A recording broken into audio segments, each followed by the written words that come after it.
உங்க மன அமைதியையும் எதிர்காலத்தையும் பார்க்க போற 6 விதிகளை பற்றி இப்ப பார்க்கலாம். 1. விவாதத்தை நிறுத்துங்க. நம்ம பெருமையை விட மன அமைதி தாங்க முக்கியம். ஆணவத்தால் ஜெயிக்க முடியாதது கூட அமைதியாக இருந்து ஜெயிச்சிடலாம். 2.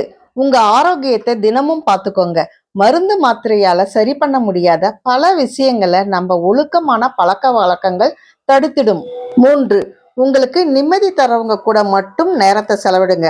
பிரச்சனையை கொண்டு வரவங்க கூட இல்லை. இதனால உங்க நட்பு வட்டாரம் சின்னதாகலாம், ஆனா மன அமைதி அதிகமாகும். 4. மன்னிப்பு. மன்னிப்பு பிரச்சனையால் ஏற்படும் பாடத்தை மறக்காதீங்க.